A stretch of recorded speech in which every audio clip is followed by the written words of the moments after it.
Welcome to the Historian's Eye podcast for Jackson Spielvogel's Western Civ textbook, 10th edition. Chapter 13, Reformation and Religious Warfare in the 16th Century. The roots of the religious reformations of the 16th century were several, including Christian humanism, where the focus was on the Bible and the writings of the Church Fathers. Among the humanists was Desiderius Erasmus, who died in 1536, who stressed inner piety and Christ as the guide for our daily life, rather than dogma and ritual. The Church was criticized for corruption, materialism, and for abuses such as pluralism and absenteeism. For many, the quest for salvation was often merely mechanical, collecting relics, going on pilgrimages, and purchasing indulgences to reduce time in purgatory. New religious orders answered the calls for reform, such as the Oratory of the Divine Love, which stressed personal spiritual development. To the medieval church, the sacraments administered by the clergy ensured salvation, but Martin Luther, who died in 1546, argued that faith alone was the answer, and that the Bible, not the Church, was the sole authority. In 1517, Luther went public with his criticisms.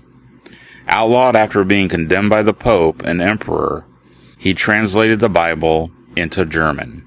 Erasmus agreed with Luther's ideas, but he feared that they would destroy Christian unity. When peasants rose in rebellion, Luther condemned them.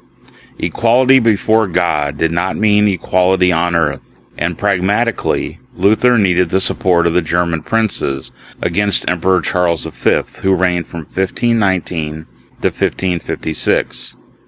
In 1555, Charles and the princes agreed to the Peace of Augsburg, by which each prince would determine the religion of his subjects. Lutheranism became the state religion in Scandinavia. In Switzerland, Ulrich Zwingli, who died in 1531, removed stained glass windows and eliminated music from worship.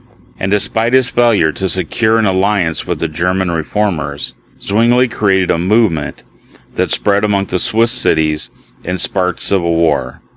When Pope Clement VII was unable to annul the marriage of England's Henry VIII, who died in 1547, Parliament established a separate church with the monarch at its head.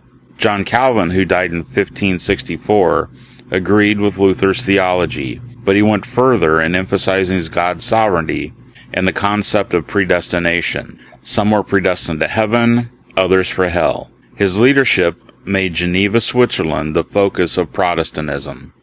For Protestants, the family was the center of human society. Education was encouraged because of the necessity to read God's Word. Holy days and religious carnivals were abolished. Some went further, closing theaters and abolishing dance. Within the Catholic Church, the response to Protestantism was shaped by both the desire for internal reform and reaction against Protestantism's criticisms. The most important Catholic religious order was the Society of Jesus, or the Jesuits, founded by Ignatius Loyola, who died in 1556, whose The Spiritual Exercises was a primer on how to find God. Pope Paul III, who reigned from 1534 to 1549, called the Council of Trent, which met from 1545 to 1563. Its final report reaffirmed traditional Catholic doctrine. It was a violent century. In France, prominent Protestants, or Huguenots, were massacred in Paris on St. Bartholomew's Day in 1572. And violence then spilled out into the countryside. Henry III, a Catholic, was assassinated by a monk in 1589, and the Huguenot head of the Bourbon family became Henry IV, who died in 1610. He converted to Catholicism, reconciling the majority, and he issued the Edict of Nantes, granting religious tolerance to the Huguenots. Both actions were taken for political reasons. Philip II's authoritarian rule and persecution of Protestants led to rebellion in the Netherlands. It was crushed in the south, but not in the north. The Dutch became independent in 1648.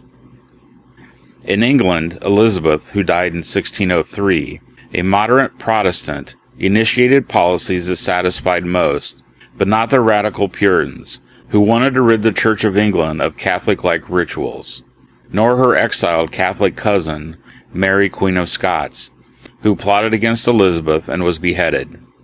English seamen attacked Spanish forces in the Americas, and Elizabeth supported the Dutch. In retaliation, Philip II sent a naval armada against England in 1588. It ended in a major defeat for Spain that signaled the beginning of Spain's decline and England's ascendancy.